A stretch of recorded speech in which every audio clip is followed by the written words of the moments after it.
Hey everyone, Jason here from Off the Beaten Path, picking up where we left off at Kennedy's Hut, just here. Now I haven't marked this track because it's pretty straightforward. So we head out of Kennedy's Hut, we keep to the left and then take this track here, which is Full Mile Creek track. Now we don't take this track here through the private property. I guess we could have. We actually continue on to Kelly's Road here and then take Kelly's Road down along here through their national park till it enters private property, becomes a public road, and then we continue to follow that south along the Mitta River. Towards the end this becomes sealed, and what we're heading for is Hinnomunjie Bridge here. So it's a state listed significant heritage bridge. It's a timber truss bridge, one of only two left.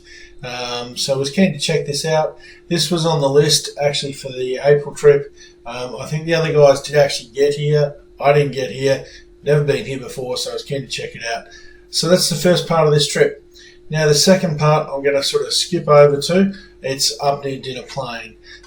So to get to Dinner Plain from here, you just head south into Omeo and then up the Alpine Way or the Great Alpine Road. Past Kabungra. We need to change maps, of course we do. There we go.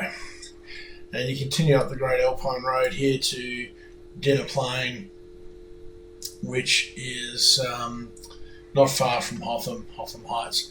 And now I filmed this in reverse because I didn't have the camera set up, and this is a spur of the moment thing. So I came in off the Alpine Road, down the Dinner Plain track here, not even that far actually, just a Precipice Plain lookout here. Cracking little lookout, only a few k's off the road as you can see there. I've actually filmed this track in reverse, so I drove in, didn't have the camera set up, set the camera up at the lookout and then filmed the drive out. And look, for any of you that are sort of interested, I've filmed the majority of this drive here on the Great Alpine Road through to Dargo High Plains Road. So left out much of this early part here, took in Hotham Heights, some of the scenic views here.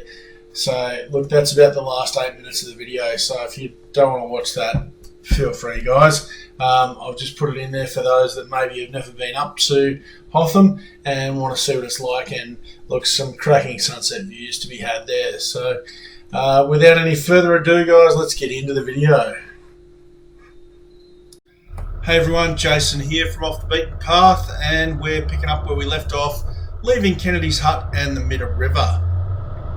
So as you can see there on the screen, we are heading to Hinnomunjie Bridge, at least I think that's how you say it. And look, this is also a pretty easy drive through here.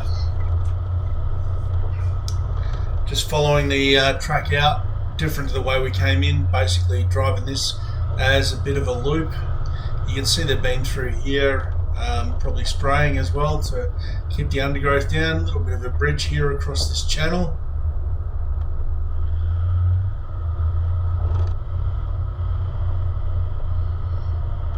And you know, on the right hand side there you can see they've been doing some controlled burns still.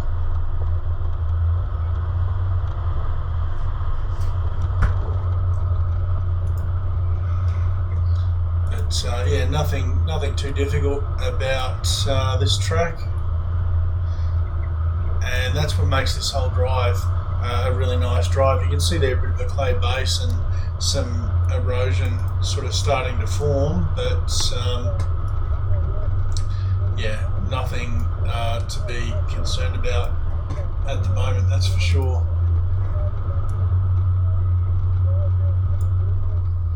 So we're heading out on 4 Mile Creek track and looking for the end of Kelly's Road.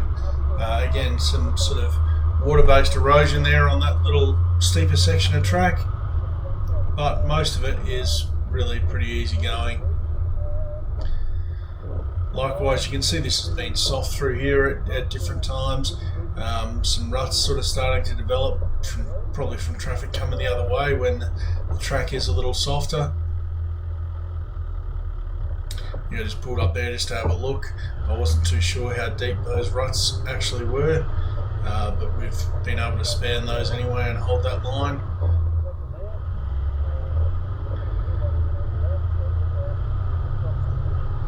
And just continuing out. So you can see the sun there in the west. It is sort of mid-late afternoon at this point. A little bit of a reprieve on this section. We're sort of down beside the hill.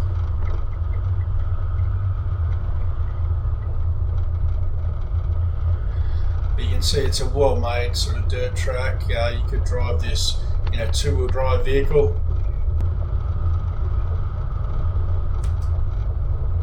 Certainly in dry conditions anyway.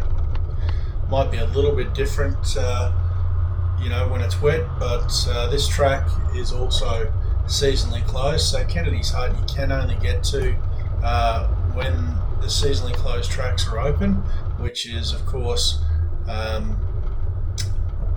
before the King's birthday long weekend in June, and from around the start of November, end of October, just depending. That information is on the park's website. You can look that up, and that will give you a list of all the tracks and when they're seasonally closed.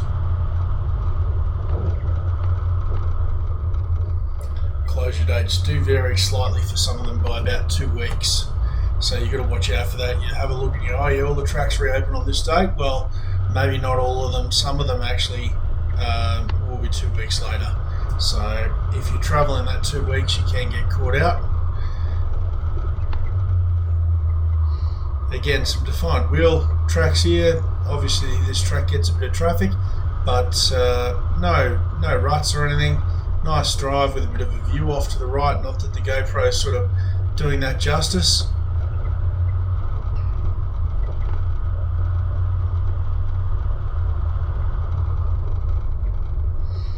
And we've reached here the northern end of Kelly's Road, so turning left onto Kelly's Road to head south to Hinnomunjie Bridge. So this first section in the national park is still classified, I think, as a track, at least on the HEMAs, and then it's upgraded to a gravel road, and then just before we get to the bridge it actually becomes a sealed road. So not a super wide track, but certainly for one vehicle, no issue. Hey there, so just not long left Kennedy's Hut. That was a cracking little hut. Ended up staying there a lot longer than I anticipated. Ran into some guys there in a couple of vehicles, so I was having a bit of a chat to them for a while.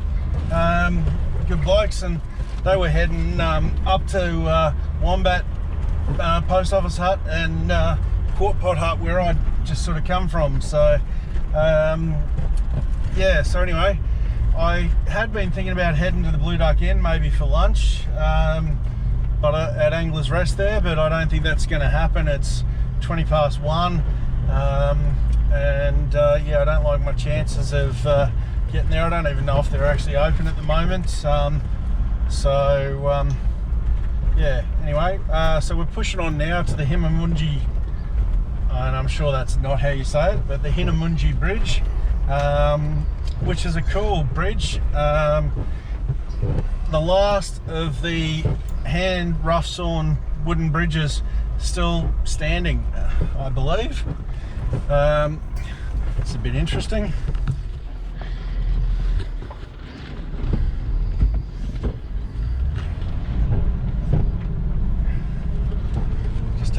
Just had to change down to second there. You're probably not going to see that even out the back, but it's a bit soft and squishy.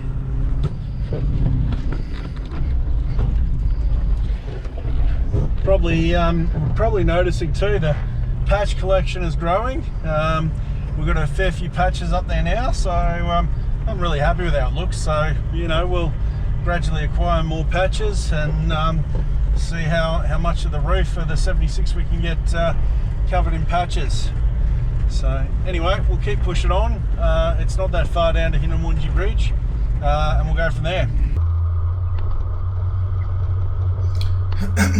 So yeah, just continuing on. track's still in good condition, as you can see.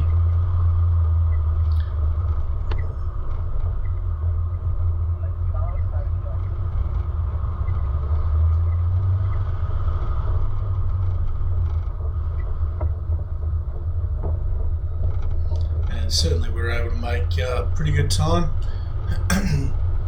and maintain a decent pace through here.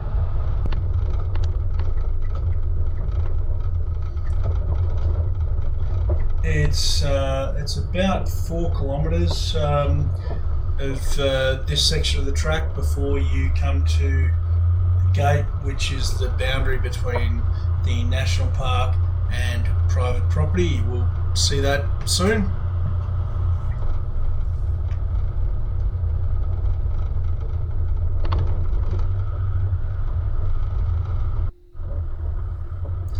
A steep washout there. You can see a decent rut sort of through the middle. The fact that it's in the middle like that definitely makes me think that's water running down the track, not people spinning wheels. Could be wrong, but that's my 2 cents on it.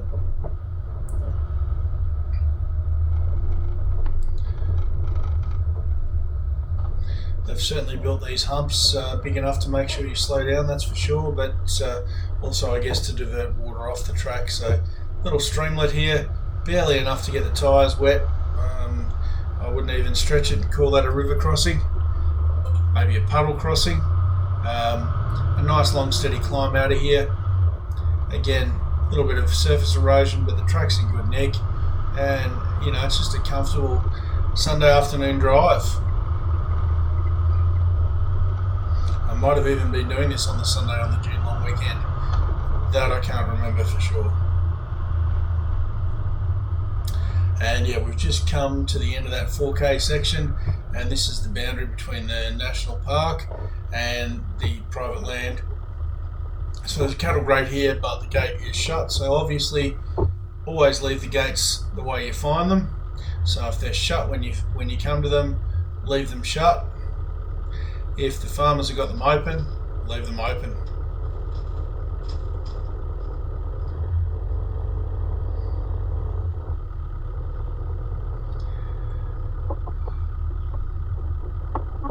So yeah, one of the joys of travelling solo, you get to both open and close the gates.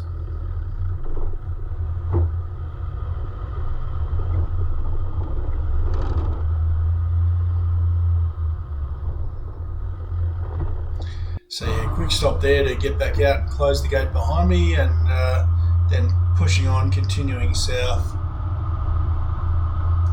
As I said, it's not that far, it's probably about 10 k's.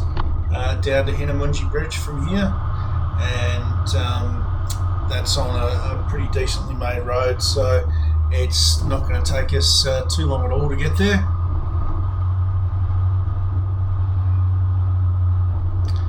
Just a sign there warning about grazing stock, and exiting, possibly exiting back out from the private property just there, because the road does go in and out of the national park along here. Excuse me. And yeah, always pays when you've got an unfenced road like this to keep an eye out for stock that could be around. You can see the track changes sort of fairly markedly. And again, another gate there, that one was open, so I left it open. It was fenced fairly well up to the cattle grate, so I assume that the farmers figure the stock won't cross through the cattle grate.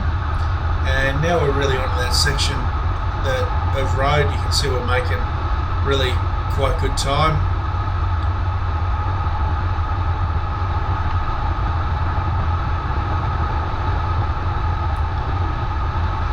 Able to hold a pretty decent pace here, certainly faster than what we're able to drive earlier.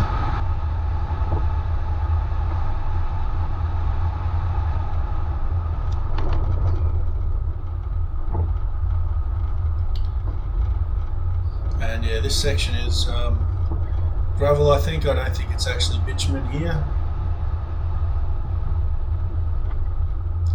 And just coming down to a little bridge crossing obviously gets some water through here at different times. You probably saw the road subject to flooding signs there.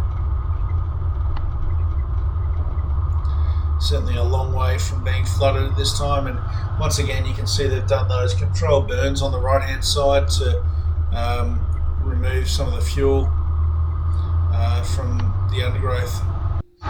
So down along the Mitta River here, you can just catch some glimpses there of the river in the camera. It was still as a pane of glass, and you can see there's a camping area. There's a number of camping areas along here. We're just coming up here on Ferny Flat campground where these guys have been camping. Cracking little spot there right down on the river. So there's quite a few spots along here where you can get down and camp right on the river. So it's a decent distance from me, but it's a good one I think to keep in mind. You can see here the tracks climb back up away from the river quite a bit. And yeah, it won't be too long, we'll be heading back down there. But definitely worth keeping in mind that down along here is a cracking river camping area. I'm sure there's plenty of people that know about it.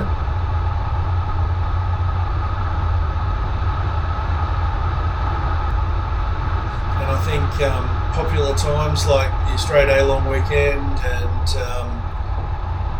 Easter and Christmas and those sorts of things, you probably struggle to get a spot down along here, but other times of the year you probably do okay. I mean, this was a June long weekend, and you know, you obviously saw those guys in the campsite back there, but there's a few more down here that you'll see that are empty, and a few more that are occupied. So back down next to the river we are, and again, you know, there's a little siding right there where you can pull off and camp. A couple of swags set up there, but you've got the rest of this area here as well.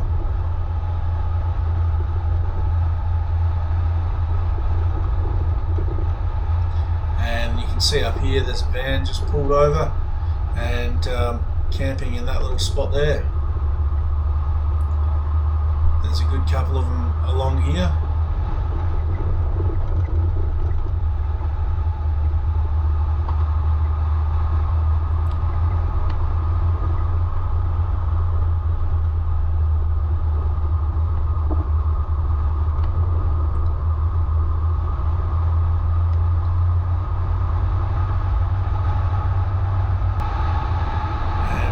Past Knocker track there, so we're only a K or two from Hinnomunjie Bridge. Now something did happen to my recording driving up to the bridge. It got corrupted or something, so you won't actually see me drive up to the bridge, but it's only a couple of Ks from where we are here, and there is a campground there as well on the other side of the road from the bridge. That was the clip of me driving up to the bridge, and that's the audio. You can hear the car driving, but yeah, we didn't get there. So this is Hinnomunjie Bridge. Quite an amazing timber bridge. Now that red steel I-beam you can see there is clearly not original. That's been added as reinforcing to stop this from collapsing. Amazing rough-sawn timber bridge. It's probably not coming through on the camera, I don't think. But when you walk on the bridge and get up close to it, you can actually see the saw marks in the timber where it's been rough sawn by hand. You can see there even the support in the middle is made out of timber.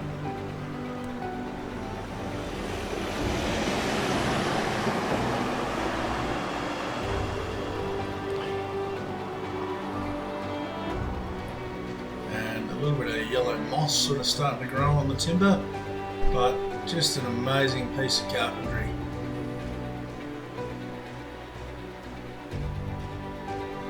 Timbers have certainly seen better days, but it's amazing that it's still standing. Yeah, as I said, you know, they put this steel reinforcing in here to keep the bridge standing, which is really great. I mean, the trestle bridge at Gundagai, they knocked those down, even though they were heritage listed. They were deemed unsafe and couldn't get funding to stabilise them. So it's great that this has been retained and people could, you know, go and see it as a piece of history that it is. And this bridge was actually first opened in 1910, so it is well over 100 years old. Much more interesting than the new bridge. And yeah, that's the new precast concrete bridge that replaced this one, and very serviceable, very functional, not nearly as interesting to look at.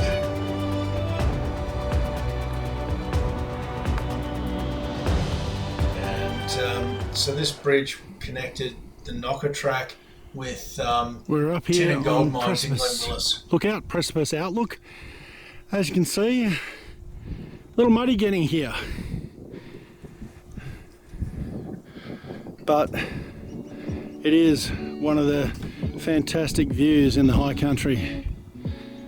Not as popular as some others, but quite the amazing vista where you can come right to the edge of this bluff and look at the valley out below you. That sun's probably glaring a little.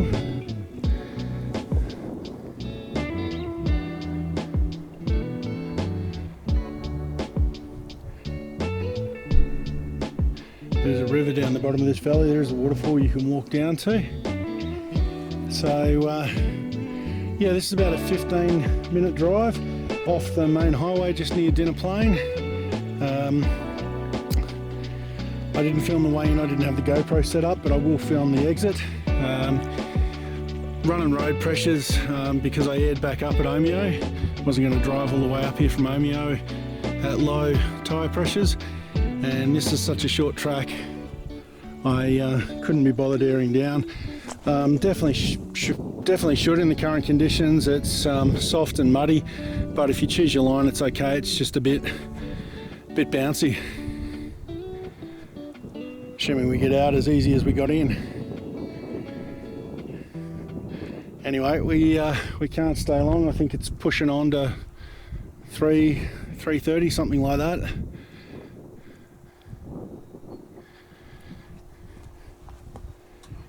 Passed a couple of cars on the way in. They'd all sort of turned around. This access track here from the main track's always been a bit soft and muddy, but they tend to have a reasonable base under it.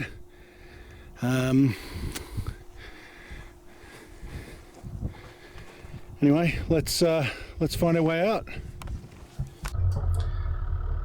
So yeah, look, as I said, look, it's a great little view, great little look out here. Not that well known, I don't think. You don't hear about it a lot, and it's only a few k's off the main highway right near Dinner Plain.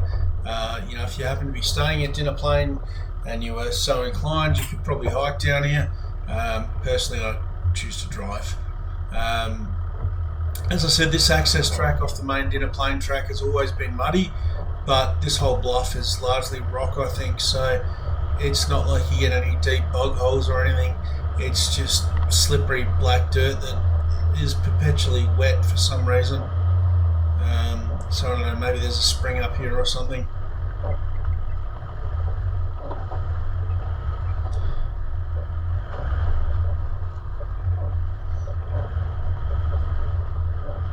So yeah, I've been here a few times. I've never really felt like I was going to get stuck here.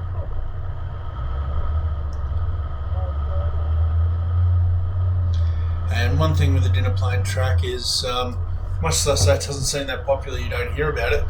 It clearly gets driven a bit, because you'll find most of the way along this track there's multiple routes that have been sort of cut in with ruts. You can see there, you know, 4 different ruts.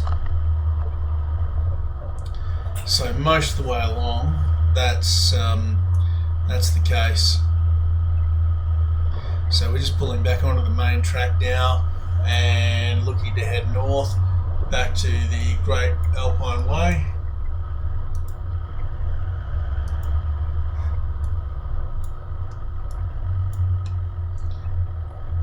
And I'd estimate it's maybe 4 or 5 k's. That's literally about all it is. It's not too far at all.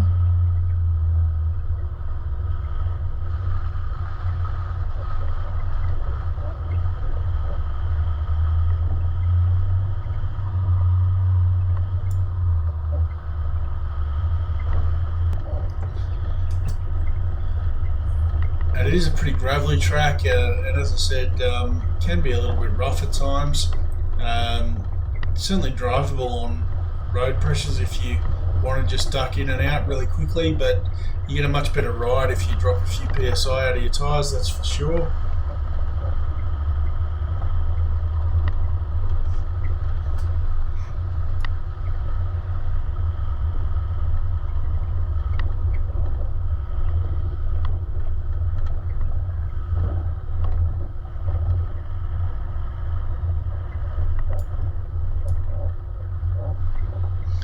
See here, you know, there's main routes and alternate routes all the way along, and they have sort of varying degrees of water in them.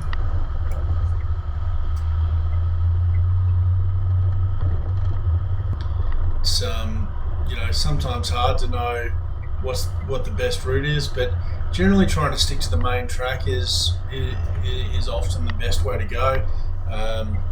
You see some of the other sections up here where people have sort of driven off the main track to try and get around a rough section or something, and it tends to be quite soft. So you can see on the left there some decent sized ruts where they've driven off the main track. These puddles here are not that deep, they've got a firm base, so there's no need to drive over there in those ruts. You can just stay on the main track and drive through, because yeah, it's markedly softer over there.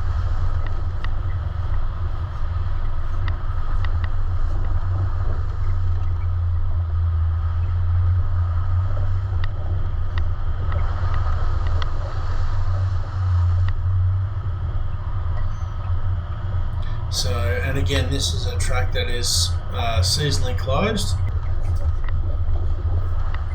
So if it's something that you want to drive, you need to keep in mind, you need to drive it from end of October through to the King's birthday long weekend. That's your window that you've got for getting out and checking this one out. Obviously in winter, if you're staying at Dinner Plain, you walk down here, hike down here in the snow. I wouldn't, but you certainly could.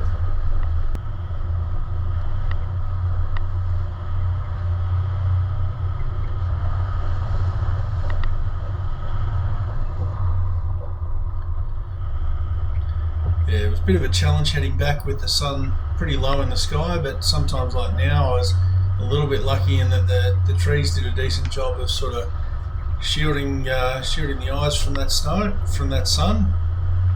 Got snow on the brain.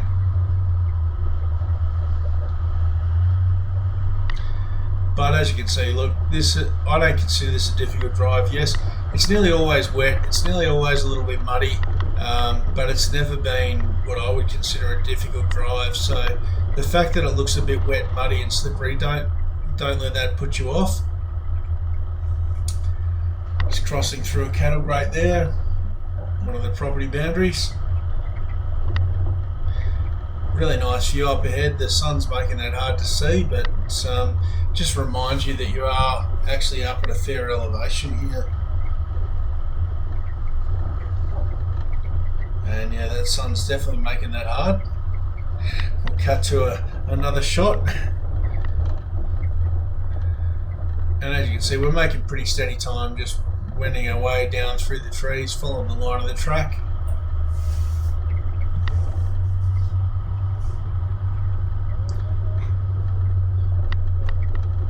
It's all, yeah, pretty good.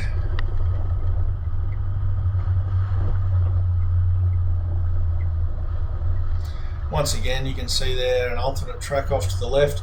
That looks a lot softer. Some decent ruts are formed there. Just stay on the main track, drive through the puddles. They have a really firm base.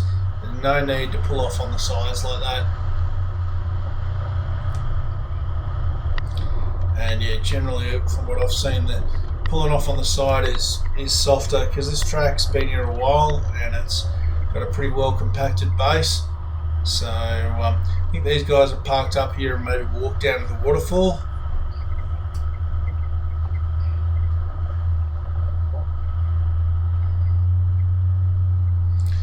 And once you get back to that waterfall walking area, you're really not too far from the end of the track. You can start to see some of the chalets at Dinner Plain there up ahead.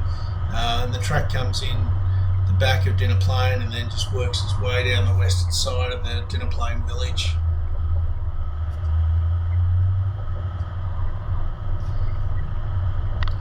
Used to be a little bit of a rock step on the exit back there, but that disappeared a couple of years ago, so it's, you know, quite an easy drive all the way through. And obviously this latter section close to the Dinner Plain village is just a gravel two-wheel drive road. So look, I do think you want a four-wheel drive to go down there because it does tend to be wet, slippery, muddy. Even an all-wheel drive would be okay with reasonable clearance. So, you know, something like a Forester or that, I don't think you're going to have too many issues. Even a Territory, they came out in an all-wheel drive.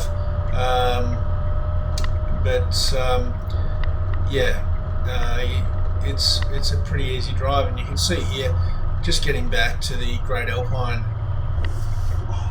Way, or the Great Alpine Road, and look, we'll be turning left here and heading up to Hotham.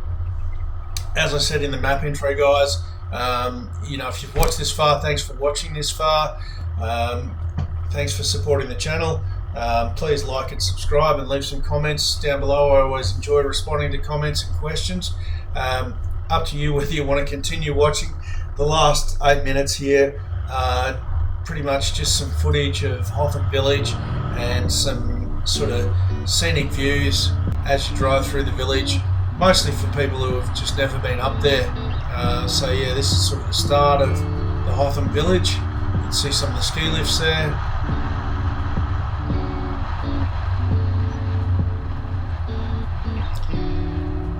And you do get some cracking views from this road. So, you know, even if you don't have a four-wheel drive and you want to see what the high country is all about, you know, go for a drive over Hotham, down to Omeo, stop at the bakery,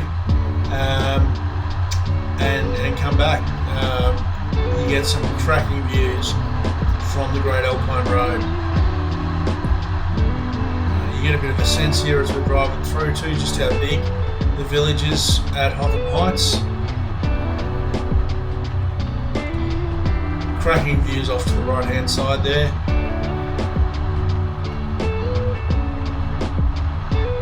It's one of the buses up ahead. Each one of them are buses, yeah, one coming towards us and one that we're catching up to. Really good visibility on the buses with the flashing lights.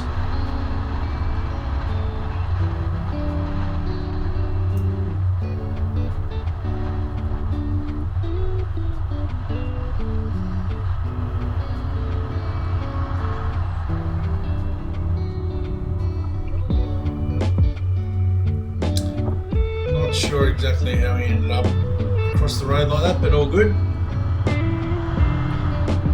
One of the new Defenders.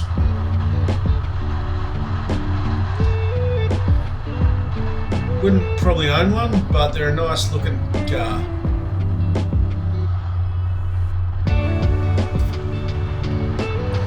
See one of the chairlifts there on the right hand side, and also up ahead, I'm pretty sure that's the chairlift up to the Hotham summit straight up ahead.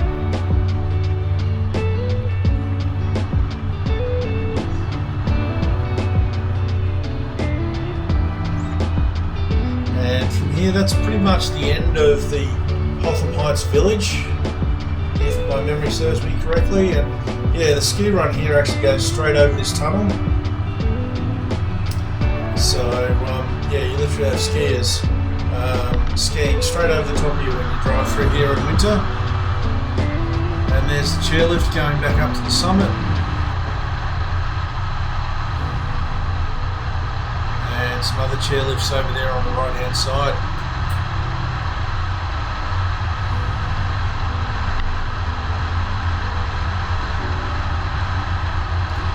Now once we get up around this corner, you do get some cracking views of the next valley, and we also get to see the sun sort of come back a little bit at the moment. It's buried behind the mountain.